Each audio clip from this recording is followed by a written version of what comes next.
Back talking the Green Bay Packers here. First things first, sitting at 7-1, coming off a big win Thursday night in Arizona. Aaron Rodgers was without some of his top wideouts in that game. One weapon he did have, tight end Marcedes Lewis, in his fourth season in Green Bay, but his first morning chatting with us. So basically the same kind of notoriety. I love it. Marcedes, thanks so much for getting up and hanging out with us this morning. So you guys go and you lose your first game, then you rattle off 7 straight after that, including, like I mentioned, a really impressive win over then unbeaten Arizona. What do you think is clicking for this team right now so far, especially the last couple of weeks?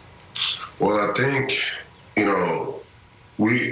everybody is really close in this locker room. And, obviously, we won 7 straight, but we still haven't found our best game yet. And I think that's saying a lot, knowing that there's still so much more out there for us to get as far as cohesion and making sure we are where we want to be when it's time to get to the playoffs. So still a lot of work to do, but I think that's what makes really good teams. Marcedes, I want to look back for a moment because obviously your team and your quarterback were a huge subject of conversation going into the year. And then Aaron had the press conference that, at least in sports media circles, pretty famous press conference where he kind of lays out everything.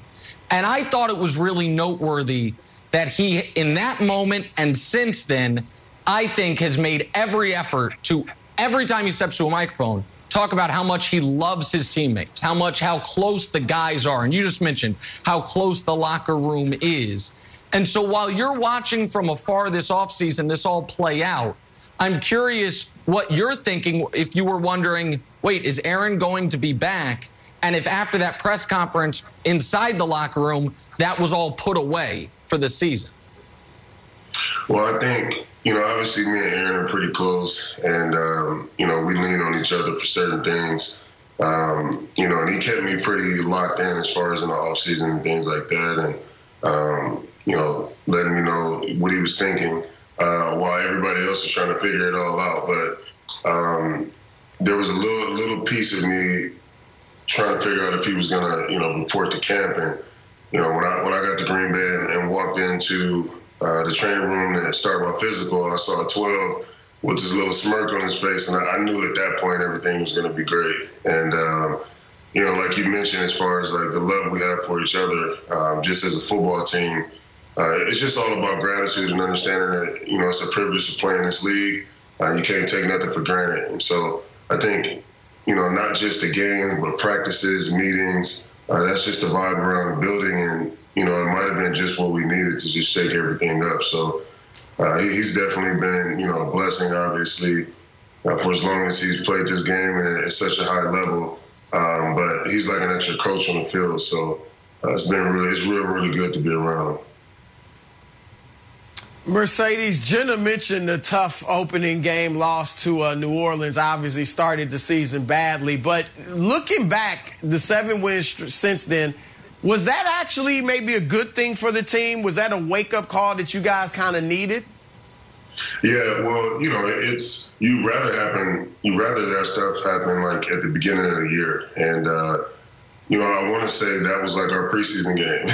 You know what I mean? Like, right. Not really locked in as far as who's going to play next to who, trying to figure out what guy's going to be shuffled in, with the O-line. But it was definitely what we needed at the very beginning. Humble pie is the best pie in this league, especially if it happens earlier than late. So it's just been keeping us on our toes and understanding that, like I said before, nothing is guaranteed. The parity in this league is so small, so the margin for error is you can't take that for granted. And every week we work at it and want to get better every day, and that's what we're doing.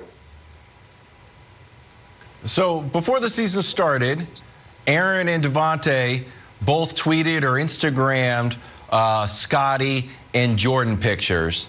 And the narrative was, oh, this is the last dance. A little beef with management, maybe up against some salary cap issues. And that sort of was a storyline, and then it kind of went away once you guys started to win a lot of games. Is there still a last dance vibe in the locker room? Is that something that you guys have taken on, or is that a media creation? I mean, I think it's maybe more of a media creation, but they had to get it from somewhere. And obviously, you know, when Aaron and Devontae posted those pictures, that's where they got it from. And I think it's more of a mentality, meaning that, you know, you never know when this thing is going to be over. So you got to take it in stride and have fun doing it. So we definitely in the building. That's not the feeling. We've just been focusing on getting better every single day and, you know, enjoying the process because that's all you can control. The wins and losses, we don't have control over that, but how you approach the game, the journey, the process, we do control that. And so we're just trying to do that to the best of our ability. Marcedes, I want to piggyback off something that Wilds just asked. Nick mentioned we've seen a lot more of Aaron Rodgers opening up in the press conferences. He's been pretty open about you guys. But you've been with him now last season, this season. What's he like? Is he more focused and driven? Is he more relaxed? I mean, besides the hair let down, which we found out was for a Halloween costume, I'm just curious, how, you know, what the change in Aaron Rodgers has been coming into the season. I can't tell if he's super focused or if he's a little more sort of, I'm letting my foot off the pedal because things are going really well.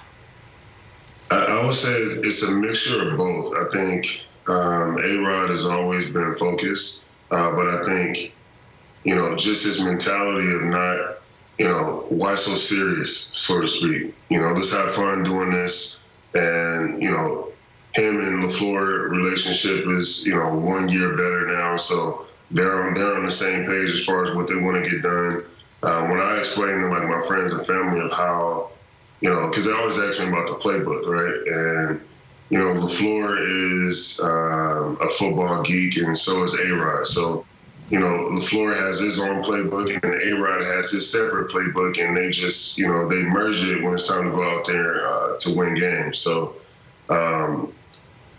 in a way, he's more, I would say, relaxed. But I think that's helped his focus, so to speak, if that makes sense. Yeah. It's different, man. It's different from, you know, the 3 years, you know, that I was with him before. This year is just more, I don't know, man. It's hard to pinpoint it, but it's just more relaxed. It's been a joy, for sure. For sure.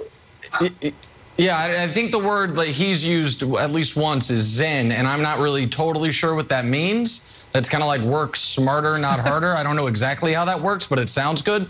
All right, speaking of working smarter, I'm not going to tell you how you guys should approach the Chiefs game. What I am going to tell you is, first half of the year, you lost 1 and then won 7 in a row.